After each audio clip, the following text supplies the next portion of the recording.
Hi, welcome to Buffzone.com. My name is Kyle Ringo. I'm the CU beat writer for the Daily Camera newspaper. With me is veteran sports columnist Neill Woelk, who is beside himself today because the Buffs came this close to making his CU victory prediction a reality last week at Georgia. Kyle, I'm going to keep on picking the Buffs every week because I know they're going to win one of these games. I felt good about the Georgia game last week. I like the way Bernard Jackson played. One of these days they're going to pick up a win. I think it happens this weekend. To talk about what happened in the Georgia game. How did they lose that one? 13-0 lead. Neil, I think the Buffs just got caught up in a storm of momentum that was going against them.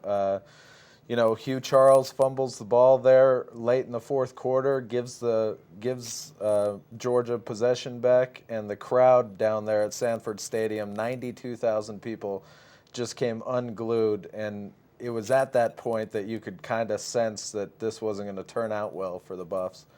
The defense had been playing really well, but Georgia coach Mark Richt came in with another quarterback, Joe Cox.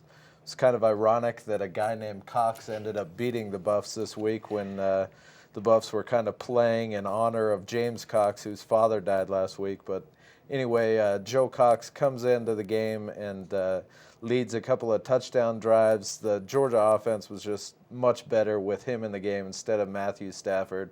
And they just made the plays to win, and CU couldn't quite come up with it. Yeah, I think you're right. I think you could feel the momentum slipping away in those last few minutes, and the Hugh Charles fumble definitely, gave Georgia new life. Colorado's defense had come up great twice, I thought. They had stopped Georgia twice on fourth down and short inside the red zone. They had made them go for it. They didn't get it, and I thought that was a huge step forward for Georgia's defense. But the fumble then gave them one more chance, and I think that was just a little too much. Overall, I think Colorado played even-steven with the number 9 team in the nation. I think that has to be a very encouraging sign for Colorado going into this week as they open the Big 12.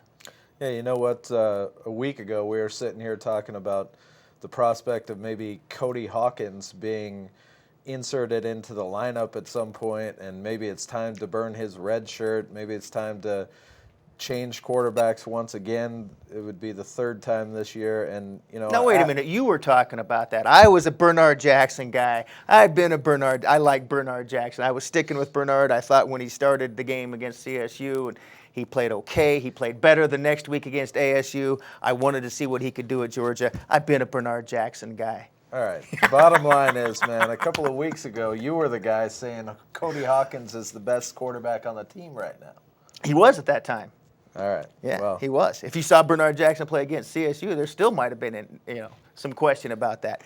Bernard Jackson has improved dramatically. You have to give credit to the coaching staff, what they've done with Bernard Jackson in the span of 3 weeks. They've turned a raw talent into a decent quarterback. I think he has a ton of potential and the ability to get much better. He gets a start against Missouri this weekend, a ranked team, 4-0 at their place. I think he's going to play well. Bernard strikes me as a kid who just needed somebody to believe in him again. Exactly. I mean, he, the past couple of years, since the start of the 2004 season, the guy's been shifted from quarterback to punt returner to this guy who's a great athlete.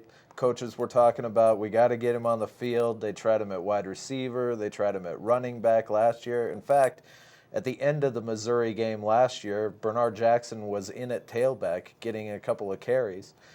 And finally, in the spring, with the change in the coaching staff, he got back to quarterback, and the coaching staff actually worked with him from his mechanics and throwing the ball to learning the offense, and he's blossomed.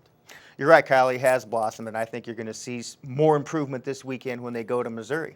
And we'll be back next week to talk about that. Thanks very much for joining us on Buffzone TV. See you then.